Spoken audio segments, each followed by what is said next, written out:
पर आपको उत्साहित करना मांगता हूँ, आज उस खाट को उठाओ, खुदा से दुआ करो, खुदा बाप यदि मेरे जीवन में आलस है, यदि मेरे जीवन में मेरा काम वो खाट की तरह काम कर रहा है जो तेरे पास आने से रोक रहा है, तो मैं चाहता हूँ खुदा बाप आज मैं उसको उठा सकूं, आज मैं उसको उठा सकूं। और जब मैं खाट को छोड़ दूंगा तो वापस उसकी तरफ नहीं जाऊंगा, पर मैं खुदा की ओर, उस कुंड की ओर। और आज भी कुंड हिलाया जाता है, परमेश्वर की महिमा आती है, अपनी महिमा से हर एक को घेर लेता है और परमेश्वर आपको अपने उस प्रकाशन से, अपनी महिमा से, अपने सामर्थ्य से भरता है। जब तक खाट नहीं उठाओगे परमेश्वर की महिमा को नहीं देख पाओगे।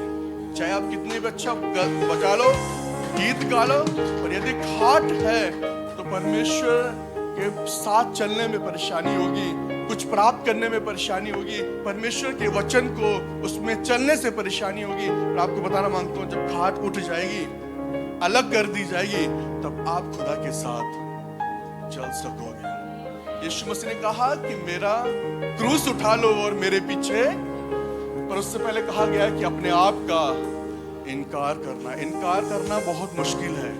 अपनी इच्छाओं को मारना बहुत मुश्किल है, अपनी अभिलाषाओं को मारना बहुत मुश्किल है, बहुत मुश्किल है। 11 बजे का चर्च है और मैं 11 बजे पहुंच जाऊं, बहुत मुश्किल है। खुदा ने कहा उपवास करो, पर मैं उपवास नहीं कर पाता हूं, बहुत मुश्किल है। अपनी बीमारी में भी प्रार्थना करो, विश्वास रखो, बहुत मुश्किल है। आपसे कहना मांगता हूं, उसका क्रूस उठाना आसान नहीं है, बहुत भारी है। वही उठा पाएगा जो अपनी खाट को छोड़कर, अपनी इच्छाओं को मारकर, अपनी अभिलाषाओं को मारकर उस निशाने की ओर दौड़ा चला जाऊंगा जो आसमान के खुदा ने आपके लिए। और ये व्यक्ति तभी चंगा हो पाया जब यीशु ने कहा अपनी खाट उठा।